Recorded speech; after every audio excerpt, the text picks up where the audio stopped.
My entire life, time management has been a really strong point of mine. You've let me know that your time management system, for some reason, it's not working for you. So what's not happening at the moment? This is a mindset issue, there is a planning issue, and there's a distraction issue. I'm always going on with my kids about getting him off the screens. But then when it comes to ourselves, it's not so easy. Your body or your mind has a need to do something reasonably mindless. I would probably scroll TikTok. When we're scrolling, we're not relaxing the brain, we're making it even busier. It's not just a time drain, you see, it's a headspace drain as well. But what could you do instead? It has to be something that's going to relax the mind. So that could be... If you're a doctor who feels there must be more than simply getting through the week, you're not alone. This podcast is about reclaiming control over your time, money, and direction.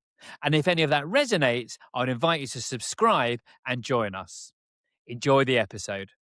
So, Jamie, you've told me something today that's, I'm not going to say it's rocked my world, but it's intrigued me. And so I look to you, which is interesting. I look to you as, I'm not going to give you the master of time crown, but I will say, probably compared to me, you seem to be much better at it than I am. But you've let me know today that you're having a little bit of a wobble at the moment, and that your time management system, you've told us before, where you block things in half an hour time slots, for some reason it's not working for you. And you know what? We're human.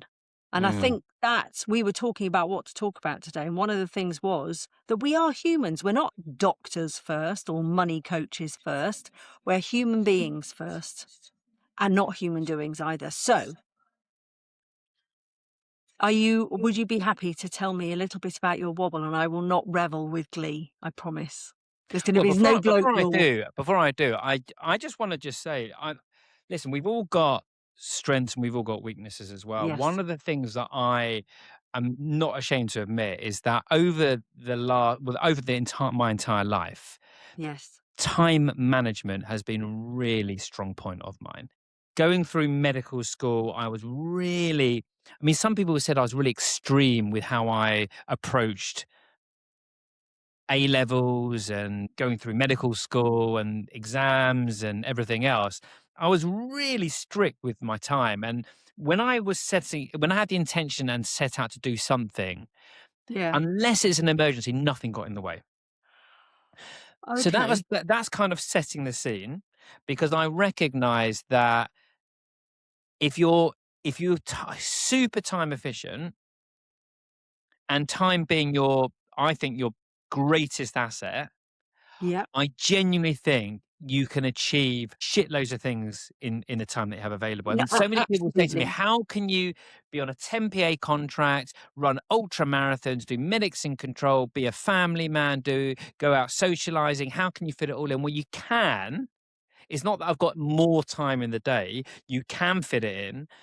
But you have to recognize the importance and appreciate the importance and respect the importance of time. So that's just to frame the conversation. And what's interesting is this discussion that we had earlier. I said to you earlier on that I've struggled recently, and I'm going to be totally honest with that as well. And I'm a human being, and you mentioned about that at the beginning. Yes. And I think the important thing here is I know what is needed for superiority in terms of time efficiency. Mm-hmm. But knowing something and actually practicing something are two completely different things. And I suppose it's something which is probably common to all of us, because it's not the knowing thing, it's what else is going on. If you're not able to, if you know something and you're desiring to, in terms of time, be as time efficient as possible, and you can't maintain it, there's something else going on, isn't there? So in terms of the actual...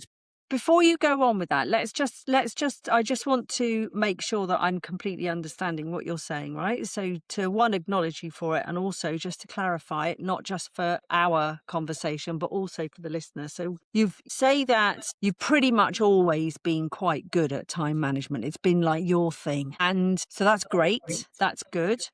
you also say that time is your biggest asset, right? So that's your what you but that's you believe that time is your biggest asset, which I think probably when we sit down and think about it, we probably all think that, but how often do we sit down and think about it? Mm. That's the next thing. The next thing you said, to have superiority in That's time probably the management. wrong word, wasn't it? That no, no, no. I think it's a good word to Okay. be high level, right? Okay. Yeah. To be high level. I think that's fine. But I just wanted to notice and have you notice that you're setting your standard quite high because Hmm. you're looking at superiority, going high level on it, etc. So you're looking at being almost like the top of your game in this particular field, which you've been quite practiced at for a very long time. It's been sort of your thing. I do have one little question which is burning me, is I know that growth is probably your top value. Hmm. Does that include time management in there? Yeah. Well, Is it part of it? it's for me, there's a lot. So the way I look at it is there's a lot in life that we have to do because we've got Mm, responsibilities. mm, So when I'm at work, I have to be at work. When I'm at home, I have responsibilities to mm. play my part in maintaining the household Yeah. and play my part in being a good husband and a good father to Mm. my two children, Harry and Lexi. Nice. And with that, that also requires, for example, driving them off to various activities, friends' houses, Uh-huh. etc. So there's an element of time commitment to our day, Mm, of which we are responsible for. So the next thing is, what are you going to do with the time that's available or the time that's remaining? And I genuinely think that the time that's remaining is a difference between those that really strive and are highly successful versus those that are, I suppose, it's not to be derogatory because everyone's different, and you said that personal growth is a strong core value of mine, and it is. Other people may not. It may not be as strong a core value for theirs, and there's no right or wrong with this. But I genuinely think that if you are striving to grow and to be successful, whether it be a side business or whether it be something meaningful to you, then mm, it's what you do in the time that you have available, mm. which is free time or time that is not where you are fulfilling your commitments, if that makes sense. Okay, so okay, good. So and you said so you're having a bit of a wobble. I Tell us have. about that. I have. How's that showing up for you? So, I mean, I've got quite strong ideas about how my day should be. So, for example, if we're looking at a day away from the NHS and a day to work on medics in control, Mm, then I would allocate approximately 7.5 hours for that day. mhm. Okay. So that may be, well, it is 5 1.5 hour time blocks. So, Okay. and everything is written into the diary, everything is structured. So it may be block one, 9 to 10:30, half an hour break, and then 11 to 12:30, they're two blocks, and so on and so forth. And you're Mhm. getting 5 blocks in. I recognize that anything more than 5 1.5 hour time blocks, I can do, but it has a knock on impact the next day. And I'm tired and I haven't got the headspace. And generally, if I go beyond 7.5 hours, then I can't be productive the following day. So I know what works. I know the level of work that works. Now, Mhm. obviously, when you are scheduling that, that's quite rigid. A lot of people say that's quite a rigid way to live day to day. Yeah. Things pop up left, right, and center. And the other thing that's important with all of this is it's all very well scheduling 7.5 hours to medicine control, but what are you actually going to do in that 7.5 hours? Well, What's yes. going to what's going to move the needle the most? So usually what I will do is at the beginning of every day, I will plan out. what are the 2 or 3 things that I must achieve in that 7.5 hours? Okay. Or probably reframed another way, what is the one thing that must happen today? And what are the 2 things that would be nice to happen today in that 7.5 hours? Okay, so hold on a minute then, because I get this, and I get this that you've got the blocks. So what's not happening at the moment? So what's not happening is that in order to plan your time effectively requires Uh, sitting down and planning it out. So mhm. writing it down, ideally the night before, Yeah. to say, right, this is what I've got to do. First of all, what are the kids got on? It's half term holiday at the moment. So at the time of this recording, it's half term. What have the kids got on? Because it's a bit different, isn't it? It's a bit different to the school day. They may have play dates, then they have to be picked up at 12:30, for example, and Okay. I may have to look after them for a few hours. So really, it's about good communication with your partner to work out the level of responsibilities that you have. Yeah, so hold Jamie, you're not answering the question. Okay, go on. What's not happening? Not planning So you're not effectively planning, okay. and falling victim to distraction. Falling victim.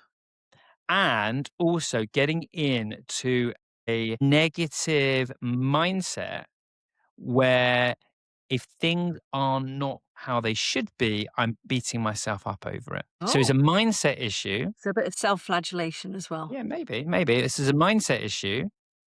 There is a planning issue, and there's a distraction issue. So are we talking, when we're talking self-flagellation, are we talking inverted warrior? Which we probably will need to explain a little Well, bit, you're but going to we need to can. explain that. Yeah, so I would say yes. I think it is inverted warrior. So the So what is inverted warrior, Fanny? so the inverted so when we talk about, when I'm using the money types, which don't actually have to be money, which we all learn over time, there is an archetype called the warrior, which is the money type of action, the one that is, the salesperson in your business, the one that gets the finances sorted, the one that basically gets an idea, makes a plan, goes ahead and does it. And it's that, you mentioned that word, it's that striving for for growth, for moving forward, etc. Now, the problem is, what the inverted warrior will do is that when that doesn't work out, when other things happen, for instance, like you just described, rather than going into victim mode and going, oh, I'm so rubbish, you turn it on the self. You turn your sword onto yourself and go, I'm not good enough. I need to work hard. I need to do more. I need to do this, which will then very much likely create overwhelm. And it's a really quite a nasty thing to do, nasty way to be, because you end up, that's a really good path to burnout, actually. Really Mm, good path to burnout, because you're constantly trying to push yourself. I've talked about otter and salmon. So you're wanting so hard to achieve all these things.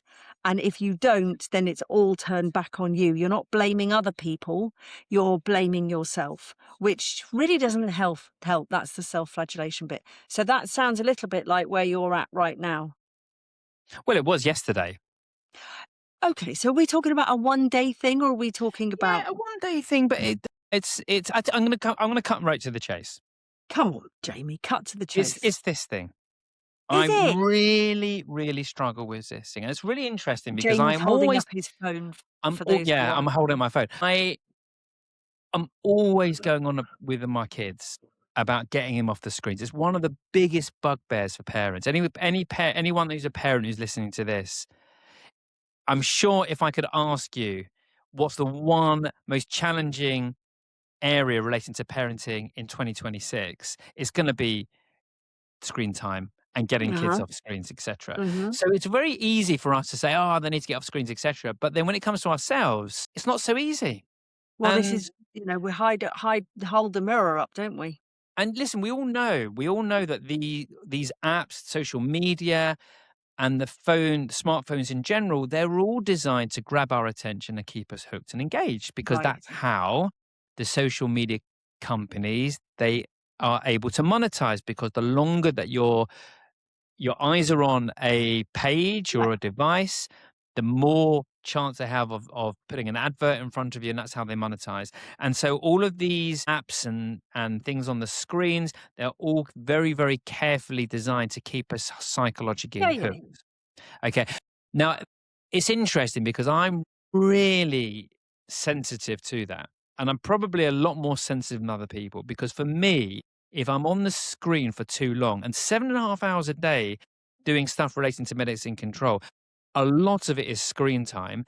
And the reason why I have a half an hour break in between those time blocks is to get off the screen because it does affect me. At the end of the day, so I'm comparing it when I was at medical school before all this tech had really been rolled out on a widespread scale. It was all about looking at textbooks and doing revision from textbooks and writing. A similar number of hours of say revision for medical exams had a different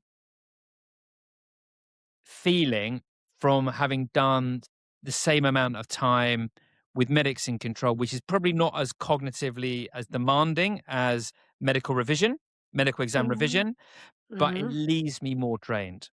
And I can only put that down to time in front of a screen. Now, obviously, there's different types of screen time. There's short form content. There's long form content. Is it the same? For example, sort of writing stuff on a Word document. Is that the same as being on TikTok? It's neither here nor there. The fact of the matter is, it two things that I've noticed. The first thing is that it is really addictive, particularly.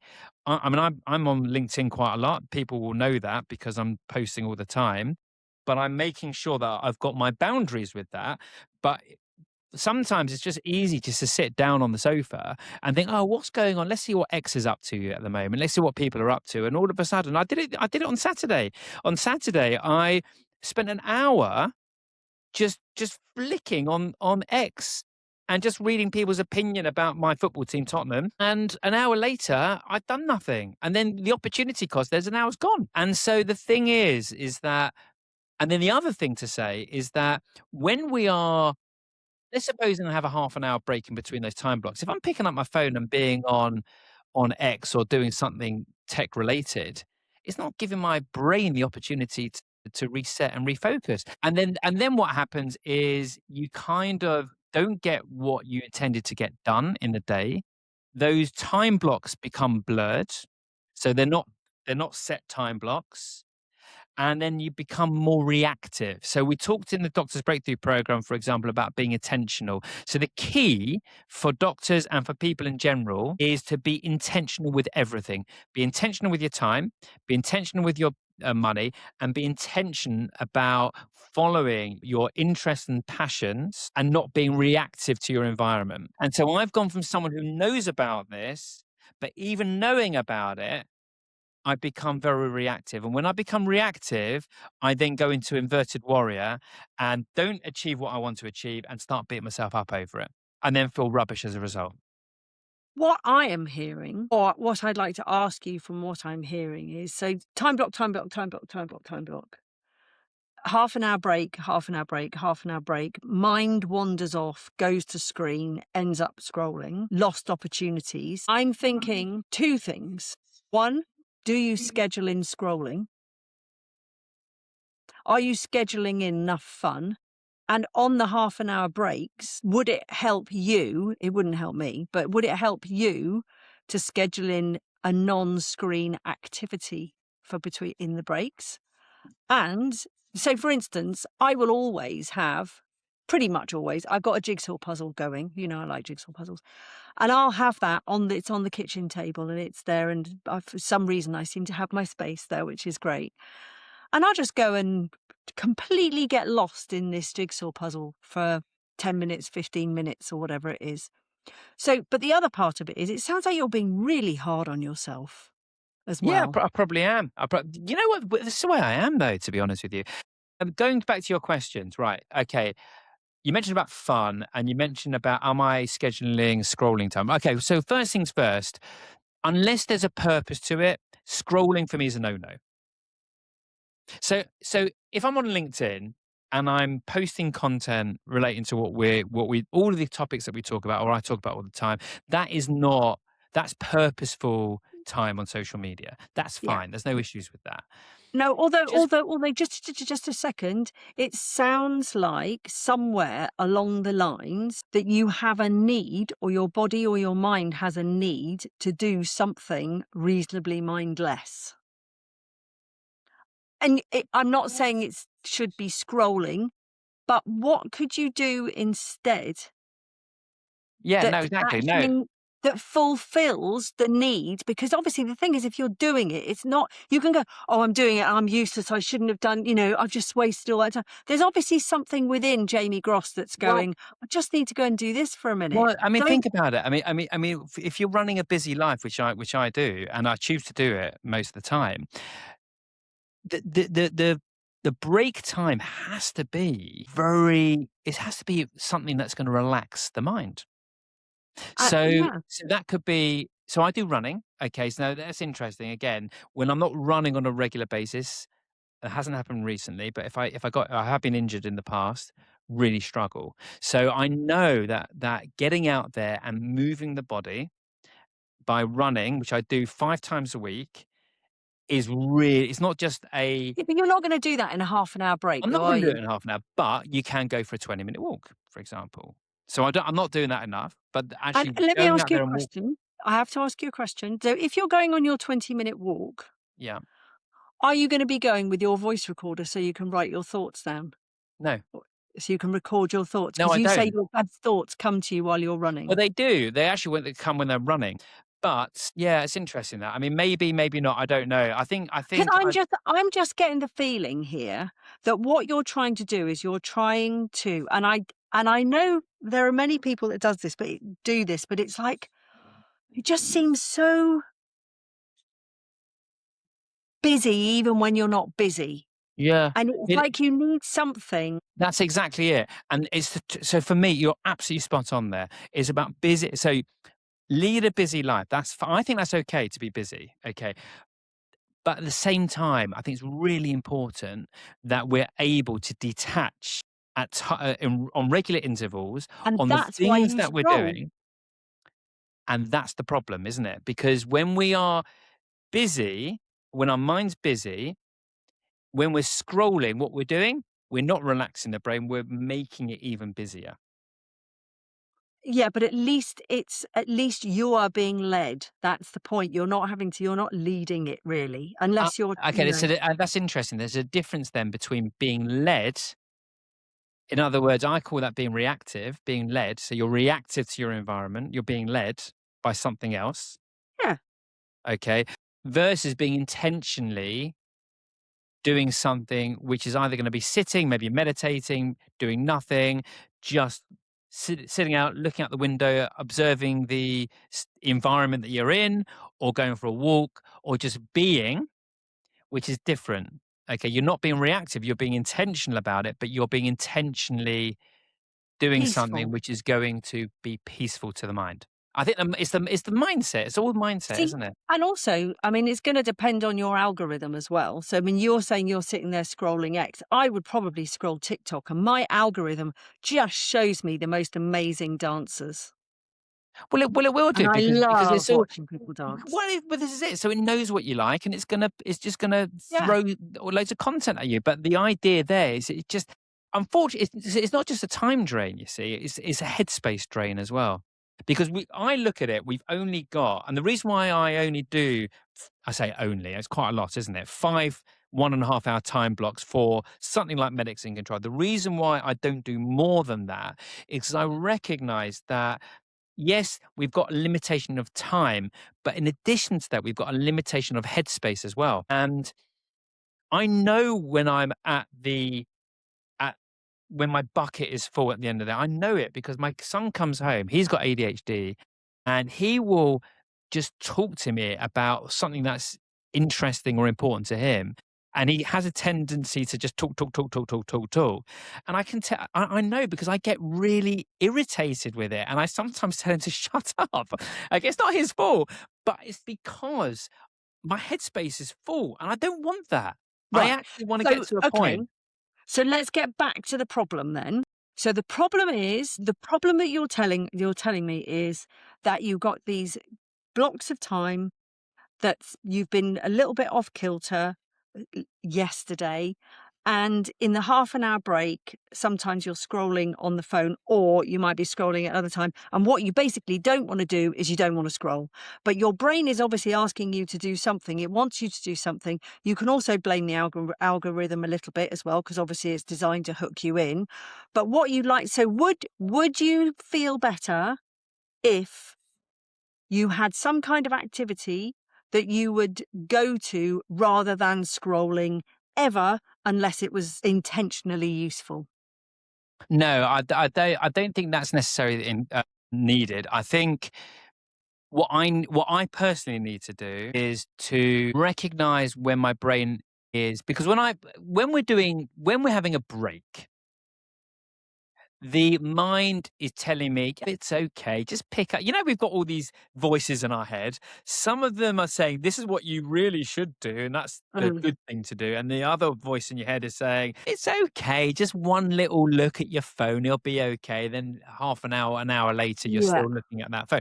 So what I now need to do is, I think this is just gonna be regular daily practice, is recognizing when that conflict in the mind comes up Mhm. and getting to a point where maybe I have to put the phone in a drawer, I have to do something else, but or maybe even switch the Wi-Fi off or the 5G off, but get to the point where in that half an hour, I am intentional about specifically not looking at my phone.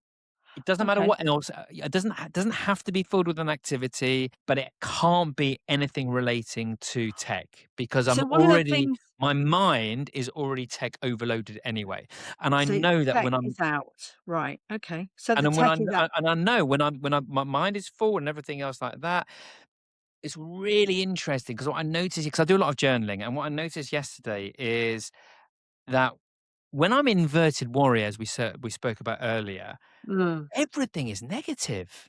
mm, Everything. It's not just you're beating yourself up. It's mm. like, for example, I look at my investment portfolio. That hasn't grown today, and that's down massively in the last month or 2. And, it just seems such a drain. Oh, Minutes in Control, like, I've looked at the podcast, there's only, like, 5 listeners for the last podcast episode, and that's not going very well. And, but I know that's just the thoughts in my head, which has been driven by maybe this inverted warrior beating myself up. But I know that's just a thought, of which I also know once it's starting to affect you emotionally and giving you negative feelings, that's not necessarily serving you. Now, I'm lucky because I've actually done a lot, and you and I have done a lot of mindset training. We Mm. recognize that that's just a thought. Thoughts aren't real. And what we can do is we can just let them pass, because we know that if we go to bed one evening, we wake up the next morning, you look at things in a different light. And that Yeah. suggests to me that obviously thoughts are just temporary. And it's how we how we manage our thoughts, but also the ones that are potentially going to induce negative feelings or emotions, how we can then maybe reframe them, get curious with them, not necessarily suppress them, but get curious with them and say, actually, I don't actually need to run with this. Okay, my investment portfolio is down for the last few months, but I'm still being consistent with it. I'm still showing up every day. And I know that if I continue to follow my financial strategy, it's going to be okay in the long run. So there's nothing to beat myself up over. But go back to the time thing, because that's what we're talking about now. Yeah. What is it that you need for us to find today for you to put down the phone or be satisfied with what you're doing? We know the things that work for us, and we know the things that don't work for us. Mhm. So it's actually really useful to write down the things that work for us and write down the things that don't work for us. So, for example, if I'm working more than 7.5 hours a day on this sort of stuff, I know that's not going to serve me, and that's a rule that I've actually said you're not going to work beyond that. From my point of view, what works best, I know, is to sit down either first thing in the morning before I do anything. The first thing I do, and actually start writing out the time blocks, so the times that I'm actually going to do what I'm setting out to do, and the one non-negotiable that I must achieve today, and maybe the 2 would be nice to achieve today things. And then when it comes to the phone, something that I'm going to start doing, because I know that my brain is automatically wired towards picking that thing up and looking at it when at any opportunity. I'm just going to think to myself, well, would it be better, for example, maybe during the working day at least, and maybe during the evening, to spend periods of time when I've turned the Wi-Fi and the 5G off. Why don't you just use one of those apps on your phone that turns off all the social media apps? Well, I could do that, or something like that, or just Yeah, put maybe some barrier in place, which is going to when I'm conflicted in the mind, and yeah, that evil part of my brain is saying, "Oh, it's okay. You can just maybe reach to that." yeah. Having a quick 5 minute thing. No, that's actually not going to serve me Or because set a timer. yeah, well, all of those sort of things. I mean, it's about what works. So my commitment at the end of this session is to do one of those things, to sit Okay. down, to plan my time out, to do a list of things that I have to achieve and what I would like to achieve in that time, and do something, some sort of physical barrier that's going to prevent me from looking at my phone at any given opportunity. And what about, see, for me, one of the things that I would do is I would probably lop one of those time blocks off so that one less time block would be much more easily achieved. So I have a tick against my day and then use that remaining space should I be there to achieve another time block, which would make me feel doubly good. Yeah. So time planning is part of my time block. So Yes. one of the non-negotiables that I need to commit to myself now is to say, right, last time block, call it 6 to 7:30 p.m. The first part of that time block, I'm going to plan for tomorrow. Okay. Okay. And after that, I'm going to do one last thing. And then at 7 o'clock, the timer goes. That's the end of the day.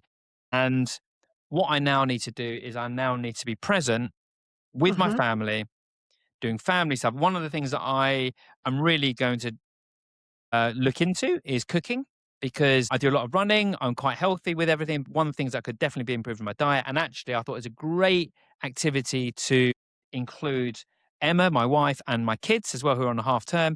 And I said to my daughter Lexi, when I pick you up, why don't we go out shopping? Let's pick out a recipe and let's make something together. And she's really interested in that. It's just something completely different. And it's just for me really valuable time. It gets kids away from the screen as well, and something that we can do as a group and as a family, I think Very would be good. really great.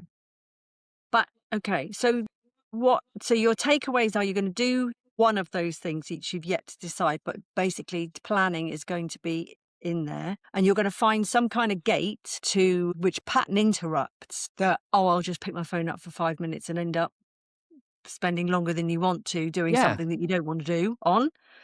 Okay. And are you going to, and you're going to not be quite so hard on yourself? Yeah, I mean, I think I've recognized now that being hard on yourself just doesn't serve you, to be honest with you. No, I think we all get into a situation, however, I mean, you say don't be hard on yourself. It's important to not be hard on yourself for being hard on yourself, right? Okay, because again, it sounds a bit ridiculous, but yesterday I was hard on myself, but I'm a human being at the same time. I was hard on myself yesterday, but then I recognize after that, you know what? You're human. It's okay. There's no right or wrong. We're doing our best in life generally, and it's absolutely. absolutely fine to have an off day. Tomorrow's going to be a different day. And just getting out there, got up this morning, went for a run this morning. It was nice and peaceful and quiet. Came back from that run, and the mind was in so much of a better place than it was yesterday. Yeah. And I think that's important as well. When we're having a bad day, it's nothing wrong. It happens to all of us, and it's recognizing that and maybe giving yourself some grace and some compassion and some self love to think it's okay. Yeah. Nothing's happened, and actually, we're still very lucky to have what we have. Appreciate what we have. We're living an independent life. I've got my health, got a beautiful family, a beautiful environment that I live in, and work with some great people as well. Life is good, right? Life is good. And on that note, it's probably time for us to wrap up. Yeah, it is. Just, I mean, you've heard a lot today. If just to summarize, Fanny, from Yeah. what I've said, because obviously you've done a lot of listening today, what Mm. would you say would be the main one or two takeaways for anyone that's listening to this regarding what I've said? I think the one or two takeaways is to first of all recognize where you are with approaching time management and how you feel about where you are. So are you happy with it or are you not happy with it? Wherever you are, be kinder to yourself, and because self-flagellation, it doesn't work essentially. Put the phone down is a big one. And also, in my opinion, doing all those time blocks in one day, personally, I think is too much. I would Yeah. actually make it far more achievable and have anything that you do over and above that as a bonus, so that that will avoid keeping Mm, you in beating yourself up mode, because you can actually then go, do you know what? I did above and beyond. And I know that that would feed your growth yeah. value. Um, but I think the thing is just to start thinking about it. And I think when people say time is your most important asset, I agree with it 100% because obviously it is. But sometimes it sounds so much like a threat. You Mm, know, oh my God, you're like, what opportunities have you missed? And that to me then goes into salmon, like really just this horrible striving mode, rather than the otter to go, do you know what? I've spent like yesterday, we sat there and we had a couple of hours, 2.5 hours sitting there talking. And it's like, it was just nice, you know? mm, And I think it's really important to take that on board. yeah. Yeah. Thank you. That's really helpful. I certainly will. And I will let you know how it goes with the new things I'm committing to. Well, we will be doing more of these on time because I think it's something that's very valuable to everybody. I am by no means anywhere as masterful at it as you are. But who's to say that my approach is the right approach? I mean, you said that I Exactly. sometimes overdo it. We're very contrasting actually. You're very much someone who's probably more lives in the present. In fact, living in the present is another podcast episode. But actually, I recognise that is, I think, the key to a really enriched life, to be in the present as much as possible. But at the same time, for me, there has to be something more, and personal growth is a big thing for me, but obviously I've got lots of commitments, and for me to give myself the best chance of growth, then using time as effectively as possible is really important. So that's Absolutely. why I think it's important I anyway. get that. But, anyway, lovely Okay. chatting, and we will speak Well, soon. bye.